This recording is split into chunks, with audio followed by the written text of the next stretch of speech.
సురేష్ గారి ongoing crisis, war impact, adverse impact భారతదేశం మీద, భారతదేశం చుట్టుముట్టిన దేశాల మీద ఎలా ఉంది ఇప్పటివరకు, ఎలా ఉండబోతుంది ఇక మీదట? మనకి రెండు మెయిన్ కన్జంప్షన్ ప్యాటర్న్స్ ఉంది. ఒకటి ఎల్పిజి, అది డొమెస్టిక్ అండ్ కమర్షియల్ ఉంటుంది. ఇంకోటి మనది petrol, diesel, air turbine fuel, మన ఎయిర్ క్రాఫ్ట్ వాడుతున్న ఫ్యూయల్. కెరసిన్ ఎక్కువ ఇంపాక్ట్ లేదు, ఎందుకంటే ఎల్పిజి వచ్చినప్పటి నుంచి జన్ధన్ యోజన కింద ఉన్న సబ్సిడీ కింద వచ్చినప్పుడు, మన ఎల్పిజి సబ్సిడీ స్కీమ్ తీసుకొచ్చినప్పుడు కిరోసిన్ వాడకం తగ్గించేసారు, చాలా తగ్గిపోయింది అన్నమాట. అది మనకు ఒక పెద్ద రిలీఫ్. కానీ మన దగ్గర ఇప్పుడు రాబోయే ప్రాబ్లం బేస్లీ ఎల్పిజి, ఎందుకంటే ఎల్పిజి స్టోర్ చేయలేము. ఖతార్ ఫెసిలిటీ మీద కొట్టారు ఇరాన్. ఖతార్ ఒక ప్రొడక్షన్ బంద్ చేసేసారు. బహుశా ఇంకొక వారం తీసుకుంటారు ప్రొడక్షన్ మొదలు, కానీ మొదలైతే కూడా వాళ్ళకి టైం తీసుకుంటారు నార్మల్ లెవెల్కి రావడానికి. అంత ఈజీ కాదు ఇది. ఓకే, ఈ పరిస్థితుల్లో మనం ఏం చేయబోతున్నాం మనం చూడాలి. మెయిన్గా మనకు కావాల్సింది ఏంటి? మనకి ఎల్పిజి రెగ్యులర్ సప్లై రావాలి. ఫస్ట్ ఏంటంటే ప్యానిక్ అవుతున్నారు వీళ్ళు. అది చేయకూడదు, ఎప్పుడు ప్యానిక్ కాకూడదు. మీరు ప్యానిక్ అయితేనే ప్రాబ్లం అవుతుంది. ఈ స్పెషల్లీ కమర్షియల్ సెక్టర్లో చాలా మటుకు ఎల్పిజి వాడతారు. రోడ్ సైడ్ రెస్టారెంట్ నుంచి పెద్ద రెస్టారెంట్ సిలిండర్లు వాడతారు. ఇప్పుడు వాళ్ళు కొంతమంది బెంగళూరులో స్ట్రైక్ ఉందన్నారు. ఇప్పుడు ఈ రోజంతా అక్కడ ముంబైలో 25% బంద్ అయిపోయింది. ఇంకా వారం లోపల 50% బంద్ అవుతున్నాడు. కానీ గవర్నమెంట్ ఆఫ్ ఇండియా ఒక ఆర్డర్ ఆల్రెడీ ఇచ్చేశారు, ఎల్పిజి ప్రొడక్షన్ పెంచుకోమని చెప్పేసి. సో అన్ని యూనిట్స్ ఎల్పిజి ప్రొడక్షన్ పెంచేస్తారు ఇప్పుడు ఇమీడియట్గా. ఎందుకంటే మనకి ఆల్టర్నేటివ్ సోర్సెస్ ఉన్నాయి. ఖతార్ ఒక్కటే కాదు, మిగతా సోర్స్ నుంచి కూడా. Where from you will get, sir? The plenty of nations you can get it from other sources also. Like even at one time Iran కూడా second largest gas producer Iran. ఇప్పుడు మన US నుంచి, Canada నుంచి, అక్కడి నుంచి ఇక్కడ నుంచి తెప్పించుకోవచ్చు. మనం టైం పడుతుంది అంతే. ఎందుకంటే రెగ్యులర్ సప్లై విండో కాదు అది, రూట్ కాదు అది. అది కూడా వరల్డ్ వైడ్ డిమాండ్ ఉంది ఇప్పుడు, అది ప్రాబ్లం. సో బహుశా ఇదొక ఆపర్చునిటీ కూడా ఉండొచ్చు ఇప్పుడు న్యూ ఫ్యూయల్స్ ఏంటి అని అర్థం చేసుకోవడానికి. కానీ ఇప్పుడు ఆ టైం కాదు రెస్టారెంట్స్కి, వాళ్ళు ఎక్స్పెరిమెంట్ చేయలేరు ఇప్పుడు. బహుశా ఇట్లాంటి సిచ్యువేషన్లో చాలా జ్యుడిషియస్లీ వాడుకోవాల్సి వస్తుంది. వార్ సిచ్యువేషన్ ఇప్పుడు దీనికన్నా ముందు కూడా జరిగింది, 71 వార్లో కూడా ఉండే. దాని తర్వాత సద్దాం హుస్సేన్ ఇరాన్ మీద, కువైత్ మీద దాడి చేసినప్పుడు కూడా ఇదే జరిగింది ఆ టైంలో. దాని తర్వాత మనం చూసాం ఈ 6 Day వార్లో, మనం జూన్లో జరిగిన వార్లో 6 to 12 day వార్లో అప్పుడు కొట్టినప్పుడు కూడా కొంచెం ఆయిల్ ప్రైసెస్ ఇంపాక్ట్ ఉండే. కానీ ఇది ఎన్ని రోజులు ఉంటుందో తెలియదు. ప్రెసిడెంట్ ట్రంప్కి ఆల్రెడీ దీని ప్రెషర్ తెలిసిపోయింది. ఆయన అంటున్నారు నేను యుద్ధం ఆపేస్తూ అంటున్నారు. కానీ మనం ఏం చేయాలంటే మన వైపు నుంచి మనకు కావాల్సిన ఫస్ట్ మనం చూసుకోవాలి, మన దేశానికి కావాల్సింది. తర్వాత బంగ్లాదేశ్ కానీ, శ్రీలంక కానీ, పాకిస్తాన్ని హెల్ప్ చేయడం తర్వాత ఉంటుంది. బంగ్లాదేశ్ ఆల్రెడీ మన దగ్గర అడుగుతున్నాం, వాళ్ళకి ఫ్యూయల్ కావాలంట. Did they made their request అండి? ఆఫీషియల్ రిక్వెస్ట్ పంపించారు, వాళ్ళకి కావాలండి. శ్రీలంకని మనం డెఫినెట్గా హెల్ప్ చేస్తాం, దాంట్లో డౌట్ లేదు. At the same time Pakistan చేయాలన్నా లేదా అనేది ఇంకో ప్రశ్న. తాలిబాన్ వైపు ఇంకా ప్రాబ్లం ఉంటుంది, ఎందుకంటే డైరెక్ట్ అప్రోచ్ వాళ్ళకి, సీ రూట్ లేదు వాళ్ళకి. It has be through Pakistan only. ఒక డీల్ అక్కడ చేసుకోవచ్చు. కానీ మన దగ్గర ఇప్పుడు మెయిన్గా అంటే ఒకవేళ మనం ఆఫ్ఘనిస్తాన్కి పంపించాలనుకున్న ఉంటే పాకిస్తాన్ రూట్ నుంచి వెళ్ళాల్సి వస్తుంది. ఇనిషియలీ ఇరాన్ నుంచి వెళ్ళుకోవాలి, ఇరాన్ ఇప్పుడు ఆ సిచ్యువేషన్ బాగాలేదు, అక్కడ నుంచి వెళ్ళలేము మనం. కానీ మన దగ్గర ఉన్న కన్జంప్షనే మనం కొంచెం ఇప్పుడు జ్యుడిషియస్లీ వాడుకోవాలి. మన దగ్గర ఎప్పుడు మీకు తెలిసిందే వాసుదేవన్ గారు, ₹2 పెట్రోల్ ప్రైస్ పెంచుతానంగానే మన దగ్గర పెద్ద లైన్లు కట్టేస్తుండే ముందు. ఇప్పుడు ఆ ప్రాబ్లం లేదు మనకి. వారానికి పెంచడం లేదు. ఇప్పుడు మనం నెలకు ఒకసారో, 2 నెలలకు ఒకసారో, 3 నెలలకు, ఇప్పుడు చాలా రోజులు అయిపోయి పెట్రోల్ ప్రైస్ పెంచి $120 దాకా మనం గవర్నమెంట్ ఆఫ్ ఇండియా అంటున్నారు వీ కెన్ మేనేజ్. ఎందుకంటే మనం రష్యన్ ఆయిల్ తెప్పించుకుంటున్నాం. రష్యా నుంచి మనకి ఎందుకు వస్తుందో తెలియదు కూడా. బహుశా నా అంచనా ప్రకారం $40 ఇయర్ రష్యా ఇప్పుడు 60 దాకా ఇస్తారు వచ్చినట్టు. అది మనకు చెప్పరు కూడా. వెనిజువేలన్ ఆయిల్ వస్తుంది మనకి, ప్రాబ్లం లేదు.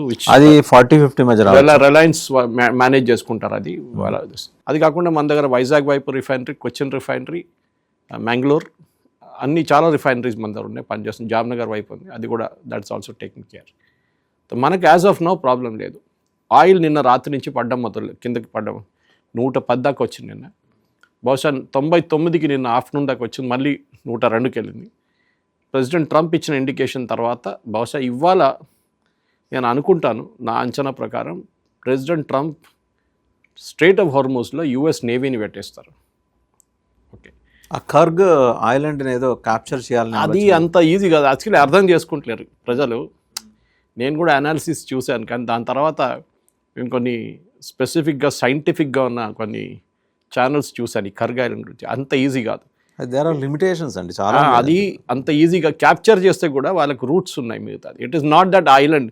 ఇన్ఫ్యాక్ట్ ఆ ఎంటైర్ ఛానల్లో ఖత్తర్ అండ్ ఇరాన్ ఇద్దరు ఒకటే ఆయిల్ ఫీల్డ్ దగ్గర వాళ్ళ పోరాటం చాలా రోజుల నుంచి ఉన్నాయి. ఇది మాది, ఇది మీదని చెప్పేసి. నీళ్ళల్లో ఒక లైన్ గీయలేం కదా మనం. So they are fighting over the oil fields అన్నమాట. మీరు కర్గ్ ఐలాండ్ బట్టి మీకు ఏం రాదు అక్కడి నుంచి. But 80% of oil reserves Iran. So ఏం చేయాలంటే సొల్యూషన్, ప్రాక్టికల్ సొల్యూషన్ ఇప్పుడు ఫస్ట్ యుద్ధం ఆపేసేయండి, ఓకే, బాంబింగ్ ఆపేసేయండి. ఇరాన్ దగ్గర స్ట్రైట్ ఆఫ్ హార్మూజ్ ఓపెన్ చేయమని చెప్పండి. మేము చేయము, మేము కొడతా అంటే then US navy will come into the picture. కానీ ప్రతి షిప్ని మీరు ఎస్కాట్ చేయలేరు. ఎక్కడ చేస్తున్నాడు ఆడ థౌజండ్స్ ఆఫ్ సూసైడ్ బోట్స్ తీసుకొని వాడు ఎక్కడి నుంచి పారిపోతాడు, మిసైల్ తో కొడతాడు, పెట్టుకున్నాడు, సీ మైన్స్ పెడతాడు, డ్రోన్స్ తో కొడతాడు, తెలియదు మనకి. అదొకటి ఉంటుంది. సో బహుశా ఇప్పుడు ఇరాన్ ఏమన్నారు, ఫస్ట్ మేము ఓన్లీ యుఎస్ అండ్ నేటో షిప్స్ని కొడతాము అని చెప్పారు. చైనీస్ షిప్స్ని మేము ముట్టము, రష్యన్ షిప్స్ని మేము ముట్టాము. So what you can do right now is Russian flags పెట్టేసి షిప్స్ని స్ట్రైట్ ఆఫ్ హార్మూజ్ నుంచి పంపించండి. కానీ దాన్ని కూడా ఏం చేస్తారో మనకు తెలియదు. మొన్న ఒక షిప్, అన్ఫ్లాగ్ షిప్ని కొట్టారు వాళ్ళు, ఒక డ్రోన్. అట్లాంటి పరిస్థితిలో స్ట్రైట్ ఆఫ్ హార్మూజ్ ఓపెన్ చేయడం ఒకటే కాదు సొల్యూషన్. మీ ప్రొడక్షన్ హిట్ అయింది ఎక్కడ, ఖతార్లో అండ్ సౌదీ అరేబియాలో, ఈవెన్ కువైట్లో రిఫైనరీ కొట్టారు. అక్కడ ప్రాబ్లం వచ్చింది ముందు. ఆ యూనిట్స్ రీఓపెన్ చేయాల్సి వస్తుంది. అది ఎంత జల్దీ రీఓపెన్ చేస్తారో దాన్ని బట్టి ఉంటుంది. సో అమెరికా వాళ్ళ రిసోర్సెస్ని ఇప్పుడు సౌదీ అరేబియాలో ఎక్కువ పెట్టాల్సి వస్తుంది, కువైట్లో పెట్టాల్సి వస్తుంది, బహ్రెయిన్లో పెట్టాల్సి వస్తుంది. అండ్ ఆల్సో ఇన్ వాళ్ళ ఫెసిలిటీస్ మీద కాదు, వీళ్ళ ఫెసిలిటీస్ దగ్గర, ఆయిల్ ఫెసిలిటీస్ కానీ గ్యాస్ ఫెసిలిటీ, అక్కడ వాళ్ళు ప్రొటెక్షన్ ఇవ్వాల్సి వస్తుంది. వార్ నుంచి మీరు విత్డ్రా చేసుకోండి, ప్రాబ్లం లేదు, కానీ ప్రొటెక్షన్ ఇవ్వాల్సింది. రేపు మళ్ళీ ఎవడో ఇరాన్లో కూర్చొని నాకు బటన్ ప్రెస్ చేస్తే మళ్ళీ ఇక్కడ వచ్చి పడుతుంది, అది చూసుకోవాల్సి వస్తుంది. సో ప్రొటెక్షన్ అనేది ఏ వరల్డ్లో no man is an island అంటారు ఇంగ్లీష్లో, పాత ఒక సేయింగ్ ఉంది. అంటే మనం దీనికన్నా ముందు కూడా చాలాసార్లు మాట్లాడాం. బావిలో ఉన్న ఒక కప్ప అనుకుంటే దేవు లోకం అనుకుంటుంది, అది ఫ్రాగ్ ఇన్ ద వెల్. కానీ బయట పెద్ద ప్రపంచం ఉందని దానికి తెలియదు. నాకేం జరగదు, నేనేమంత అక్కడ వాళ్ళిద్దరు పిచ్చోళ్ళు కొట్టుకుంటున్నారు, నాకేమవుతుందంటే ఇప్పుడు అర్థమవుతుంది అందరికీ ఏమవుతుంది అనేది. Everything will impact. మొన్న 3 కార్గో ఫ్రైటర్స్లో ఇక్కడి నుంచి కూరగాయలు, బియ్యం అన్నీ తీసుకెళ్లారు ఇక్కడి నుంచి. ఇన్ఫ్యాక్ట్ లులు గ్రూప్ వాళ్ళు కంప్లీట్ కార్గో ఫ్రైటర్ని స్పాన్సర్ చేసి చార్టర్ చేసి తీసుకెళ్లారు. ఇది దుబాయ్కి. ఎందుకంటే వాళ్ళ దగ్గర ప్రొడక్షన్ లేదు, వాళ్ళ దగ్గర ప్యాడీ కల్టివేషన్ లేదు కదా, మొత్తం బయట నుంచి తీసుకురావాల్సి వస్తుంది. సో ఈ ఎయిర్లైన్ ఫ్లైట్లో మొత్తం పోతుంది, అది షిప్స్ మూవ్ అవట్లేదు. మీరు ఎట్లా తెచ్చుకుంటారు మీరు? సో ఇది వాళ్ళకున్న ప్రాబ్లం వాళ్ళకుంది, మనకు ఆ ప్రాబ్లం లేదు ఇక్కడ. ఏది మనకి ఫుడ్ ప్రాబ్లం మనకి లేదు, వాళ్ళకి ఆ ప్రాబ్లం ఉంది. మనకేంటి ఆ ఫుడ్ వండడానికి ఉన్న ప్రాబ్లం వచ్చింది. సో ఈవెన్ గల్ఫ్ కంట్రీస్లో కూడా యూఏఈ లాంటి ప్లేస్లో చాలామంది ఎక్స్పాట్రియట్స్ వెళ్ళిపోతున్నారని చెప్తున్నారు రూమర్స్ ప్రకారం. డెఫినెట్గా, ఎందుకంటే సేఫ్టీ చూసుకుంటారు వాళ్ళు. ఇప్పుడు ఎందుకు ఇక్కడ అంత సర్దుమంది అయినాక రిటర్న్ వద్దాం మనం అని చెప్పేసి. సో మన దగ్గర మన ప్రేక్షకులు అర్థం చేసుకోవాల్సింది అంటే ప్యానిక్ చేయక్కర్లేదు. అట్ ద సేమ్ టైం ఈ జనరేషన్లో చాలామంది 71 వార్ చూడలేదు. 71 వార్ చూసిన తక్కువ. 71 వార్లో ఇదే షార్టేజ్ మనకు ఉండే. వస్తుంది, ఏ యుద్ధం వచ్చినా కానీ షార్టేజ్ వస్తుంది. మన కార్గిల్ యుద్ధంలో అంత ఇంపాక్ట్ లేకుండే. సింధూర్ అయితే 4 రోజులు అయిపోయినాయి. కానీ ఏ రోజు మన ఆయిల్ ఫెసిలిటీస్ మీద పాకిస్తాన్ కొడతారో మనకు చూసాం. జామ్నగర్ని కొట్టడానికి ట్రై చేశారు సింధూర్లో, కాలేదు, అది అడ్డుకున్నాం మనం. వచ్చే డ్యామేజ్ జరిగితే డెఫినెట్లీ ఆ పెట్రోలియం ప్రొడక్షన్ ఆగిపోతుంది అక్కడ, మనది తక్కువ ఇమీడియట్గా పోతుంది. ఇప్పుడు మనకిచ్చిన దాని ప్రకారం రష్యన్ ఆయిల్ నుంచి, రష్యా దగ్గర నుంచి మనం కొనుక్కున్నప్పుడు కూడా మనకు అక్కడ 2 ఉన్నాయి. ఒకటి నయారా అనే ఫెసిలిటీ ఉంది మన దగ్గర, అక్కడ పెట్రోల్ బంక్ కనిపిస్తుంది. దాంట్లో రాస్నెట్ అని చెప్పి రష్యన్ కంపెనీకి స్టేక్ ఉంది దాంట్లో. వాళ్ళని బ్యాన్ చేశారు ఇనిషియల్లీ యూఎస్. ఆ బ్యాన్ లిఫ్ట్ చేస్తారో లేదో తెలియదు ఇప్పుడు కూడా, అది చేయాల్సి వస్తుంది. అండ్ నిన్న రాత్రి వాదేవన్ గారు అన్నిటికంటే ఇంపార్టెంట్, అది మన ఇండియన్ దానికి చాలా crucial. President Trump and president Putin మాట్లాడుకున్నారంట గంట సేపు. ఇండియన్ కాంటెక్స్ట్లో అది చాలా ఇంపార్టెంట్, ఎందుకంటే యుద్ధం ఆపడానికి మాట్లాడుకున్నారు. కానీ మనకు చాలా పెద్ద ఇంపార్టెంట్, ఎందుకంటే బహుశా ప్రెసిడెంట్ ట్రంప్కి చెప్పుకుంటారు పుటిన్, నేను ఇస్తాను యూరోప్కి పెట్రోలియం ఇస్తాను, గ్యాస్ ఇస్తాను, నాకు ప్రాబ్లం లేదు, కానీ నువ్వు మళ్ళీ వచ్చి బ్యాన్ పెట్టకు. You give me a guarantee that మేము యుక్రెయిన్ దాన్ని కొట్టుకుంటామో సస్తామో నీకేం పోయింది, వదిలేసాయి, అయిపోయింది. ఆ వారు ఎవరు పట్టించుకోవట్లేదు. ఇప్పుడు పాపం జెలెన్స్కీ ఇప్పుడు అనుకుంటుండే నా సంగతి ఏంటని చెప్పి ఎవడు పట్టించుకోవట్లేదు. రేపు పెద్ద బాంబులు తీసుకెళ్తే కూడా ఎవడు అక్కడ పడ్డదా అంటారు. సో మన దానికి రష్యా దగ్గర నుంచి మనకు చాలా మటుకు వచ్చేస్తే చాలు, we will be through. Even gas we can get from Russia. Not ఏం కండిషన్స్ ఇవాళ కండిషన్స్ పెట్టే పరిస్థితుల్లో ట్రంప్ ఉన్నాడు నేనైతే అనుకోవట్లేదు. Whatever said is Europe దగ్గర, ఇన్ఫాక్ట్ యూకే దగ్గర 2 రోజులు గ్యాసే ఉంది. స్పెయిన్ దగ్గర అదే ప్రాబ్లం. మొత్తం the entire European nation is having a problem. వాళ్ళకి డైరెక్ట్ పైప్ లైన్ ఉంది రష్యా నుంచి, కానీ వీడు యూక్రెయిన్ వాడు దాన్ని పేల్చేస్తాడు ఎక్కడో. అవును, ఈ వార్లో సైబీరియన్ పైప్ లైన్ ఒకటి ఉంది, బట్ దాన్ని వీళ్ళు ఎక్కడ కూడా సెబటైజ్ చేశారు యూక్రెయిన్ వాళ్ళు. ఇప్పుడు యూరోప్ చెప్తున్నారంట జెలెన్స్కీ దగ్గర అది రిపేర్ చేయమంటున్నారంట. చేయకపోతే పెద్ద ప్రాబ్లం అవుతుంది యూరోప్లో. అది రిస్టోర్ చేయాల్సిందే. అది కాకుండా సౌదీ అరేబియా దగ్గర ఓవర్లాండ్ 2 పైప్స్ ఉన్నాయి. దానికన్నా $8 మిలియన్ బ్యారెల్స్ వస్తుంది అండి. అంత పెద్ద అమౌంట్ రాదు, కానీ బయటికి తీసుకెళ్ళాలంటే. మెయిన్ థింగ్ అంటే వీళ్ళ ప్రొడక్షన్ మళ్ళీ మొదలు పెట్టాల్సి వస్తుంది సౌదీ అరేబియా. అక్కడ ఖతర్ వాళ్ళు గ్యాస్ ప్రొడక్షన్ మొదలు పెట్టాలి. ఈ 2 అయితే స్ట్రేట్ ఆఫ్ హార్మూజ్ మీరు వారాన్ని కూడా బంద్ చేసి పడేని ప్రాబ్లం ఉండదు, వీళ్ళు తెప్పించుకుంటారు ఈజీగా. స్ట్రేట్ ఆఫ్ హార్మూజ్ మీద ఏమైనా మాట్లాడారా సార్? అంటే ఏం తెలియదు మనకి. నిన్న జరిగిన చర్చల్లో ఐ థింక్ ట్రంప్ ఎందుకు పుటిన్ ఫోన్ చేయాలి, దీని నడుమిట్లో పుటిన్ ఫోన్ చేస్తుంది. డెఫినెట్ పుటిన్ దగ్గర చెప్పుంటాడు, మీరు ఇరాన్తో మాట్లాడండి, ఇరాన్కి చెప్పండి that this are the condition, మేము వెళ్ళిపోతాం, మా షిప్లు విత్డ్రా చేసుకుంటాం, బహుశా అదే ఉండొచ్చు. మీరు బాంబింగ్ బంద్ చేయండి, ఇప్పటికి మనం సీజ్ ఫైర్, తర్వాత చూసుకుందాం ఏమవుతుంది. అంత స్టేబుల్ అయిన తర్వాత మళ్ళీ కొట్టుకుంటారో సస్తారో మనకు తెలియదు. కానీ మన దగ్గర మన ప్రొడక్షన్ ఫెసిలిటీస్లో IOCL కానీ BPCL కానీ HPCL కానీ ప్రైవేట్ రిఫైనరీస్ కానీ, అది జియో ఉండొచ్చు లేకుంటే నయారా ఉండొచ్చు, వీళ్ళందరి దగ్గర మోర్ దెన్ ఇనఫ్ కెపాసిటీ ఉంది. ఓకే, మన వెనిజువేలా నుంచి వీఆర్ గెటింగ్, మన రిలయన్స్ వాళ్ళు రెగ్యులర్గా తెప్పించుకుంటున్నారు. So we have no issues. ఎందుకంటే ఈస్ట్ నుంచి ఉన్న షిప్పింగ్కి రూట్ ఏ ప్రాబ్లం లేదు. మలకా స్ట్రేట్స్ కానివ్వండి, ఇండియన్ ఓషన్ కానీ ప్రాబ్లం లేదు. మలకా స్ట్రేట్స్ అంటే ఇన్ఫాక్ట్ మన కంట్రోల్లోనే మన కంట్రోల్. సో ఇక్కడ పర్షియన్ గల్ఫ్లోనే నడుస్తుంది ప్రాబ్లం అంతా. ఓకే, సో ఇది ఇంకొక వారం 2 వారాలు ఉంటే మనకంత ప్రాబ్లం గ్యాస్ మీదే ఉంటుంది. ఒకసారి గ్యాస్ ప్రొడక్షన్ రష్యా వైపు నుంచి కూడా మనకు దొరికితే then we will be in a stable condition.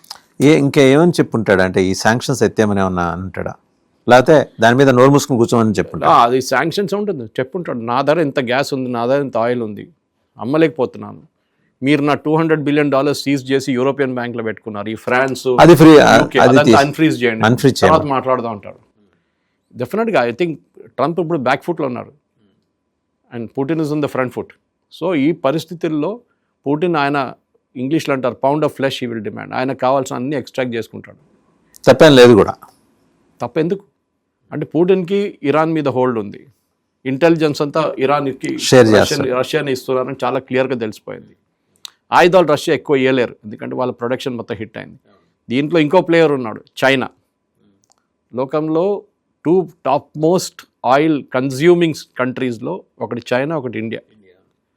చైనాకి దీనికన్నా ముందు చాలా మటుకు ఇరాన్ నుంచే ఇప్పుడు చూడు, నిన్న కూడా చెప్తున్నారు, నిన్న ఒక ఇరానియన్ ఎక్స్ కమాండర్ అనుకుంటా, చాలా సీనియర్ మనిషి, I saw his interview, Vasudevan గారు. దాంట్లో ఆయన ఏమన్నారంటే ఈ వార్ స్ట్రాటజీలో ఇంకో స్ట్రాటజీ కూడా ఉంది, అది చైనాకి మన ఇరానియన్ ఆయిల్ డినై చేయడంలో ఉందన్నారు. చైనా చాలా కన్జ్యూమ్ చేస్తుండే ఇరానియన్ ఆయిల్.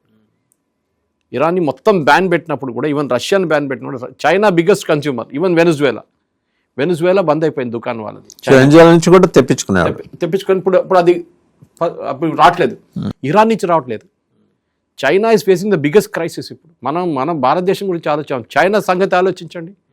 ట్రెడిషనల్ సోర్సెస్ అంతా కొట్టేశారు. ఇప్పుడు వాళ్ళ మ్యానుఫ్యాక్చరింగ్ సెక్టర్ ఏమవుతుంది, వాళ్ళ దగ్గర ఉన్న 130 కోట్ల మంది ప్రజలు ఏమవుతారు? మన దేశం అంటే డెమోక్రసీ, 10 మంది రోడ్డు మీద సిలిండర్ తీసుకొని వచ్చి కాంగ్రెస్ వాళ్ళు ప్రొటెస్ట్ చేస్తున్నారు కూడా బహుశా. అక్కడ వాడికి ప్రొటెస్ట్ చేస్తే అంత సంగతి వాడు. ఇప్పుడు ఏమవుతుంది వాళ్ళకి? This is going to be the major issue. So మనం ఇంకా వారం 10 రోజులు వెయిట్ చేస్తే కూడా మనకు ప్రాబ్లం లేదు భారతదేశంలో. Gas is an issue, correct. అది మనం CNG ఉండొచ్చు, LPG ఉండొచ్చు, మిగతా అన్ని గ్యాసెస్ ఉండొచ్చు. We have to wait and see అది ఏం జరుగుతుంది. కానీ గవర్నమెంట్ ఆఫ్ ఇండియా ఇవాళ కూడా ఇచ్చిన స్టేట్మెంట్ ప్రకారం వాళ్ళు నౌ ఎసెన్షియల్ సర్వీసెస్ యాక్ట్ అది ప్రొమల్గేట్ చేశారు. ఎందుకంటే హోర్డింగ్ జరగకూడదు, సిలిండర్ తీసుకొచ్చి మీ ఇంట్లో పెట్టుకొని బ్లాక్లో అమ్మకూడదు, లేకుంటే దుకాణంలో పెట్టుకొని అమ్మకూడదు అని చెప్పి అది తీసుకొచ్చారు. చూద్దాం. I think on daily basis government of India ఒక కమిటీని కూడా పెట్టారు, which is an emergency committee. Like వాళ్ళు మీట్ చేస్తున్నారు, డైలీ ప్రొడక్షన్ చూస్తున్నారు. ఇప్పుడు దాకా అయితే ప్యానిక్ సిచ్యువేషన్ లేదు, మీరు వెళ్ళి ఫుల్ ట్యాంక్ కొట్టించలేదు. ఇదివరకు లాగా జనం అలా ఏమి రావట్లేదు. So only thing is LPG. అది మనం జుడిషియస్లీ వాడుకోవాలి. ఓకే, ఇప్పుడు రెస్టారెంట్ బంద్ చేశారని చెప్పి మీరు అంత ప్యానిక్ కూడా కాక్కర్లేదు.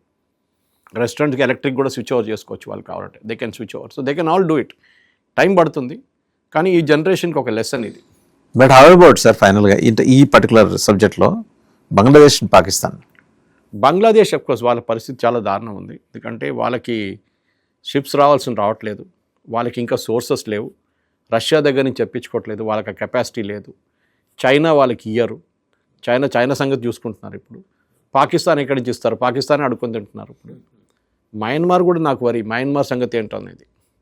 వీళ్ళందరూ కాపాడుకోవాల్సింది మన మీద వస్తుంది బాధ్యత. ఇప్పుడు భారతదేశం మీద వస్తుంది. ఎందుకంటే ట్రంప్ అంటారు రేపు తిరిగి మీరు ఇంకా రష్యన్ ఆయిల్ కొనుక్కోండి, వీళ్ళందరికీ పంచిపెట్టండి అంటారు. దీనికన్నా ముందు అదే చేసాం కదా, మనం రష్యా దగ్గర తెప్పించుకొని రీఫైన్ చేసి మన యూరోప్కి అమ్మాం మనం ఆయిల్. అది ఇప్పుడు చేయబోతున్నాం. ఇంకా I think we will have to buy more Russian oil, refine చేసి మళ్ళీ యూరోప్కి అమ్ముతాం. అండ్ అదే అంటే $40 తెప్పించుకుంటాం, $5 షిప్పింగ్ యాడ్, $5 ప్రాఫిట్ యాడ్ చేస్తాం రిఫైనింగ్లో. ఒక $50-55 అమ్ముకుంటే రిలయన్స్ కానీ నాయరా కానీ మంచి ప్రాఫిట్స్ వస్తుంది. షహబాజ్ షరీఫ్ ఏమన్నా ఫోన్ చేసి మోడీ గారిని అయ్యా, ఆయన సౌదీ అరేబియా వెళ్ళారు కదా, మన సౌదీ అరేబియా దగ్గర వెళ్ళారనంట, మీరు కావాలంటే నేను 1,00,000 మందిని పంపిస్తానంట. సౌదీ అరేబియా చెప్పారు మీరు పెట్టుకోండి, మాకు 1,00,000 మంది వద్దు, మాకు టెన్షన్ మాకే ఉంది ఇక్కడ. మీకు రైట్ నో మా ఎకనామిక్ సిచ్యువేషన్ చాలా దారుణం ఉంది, ఎందుకంటే ప్రొడక్షన్ లేదు మాకు.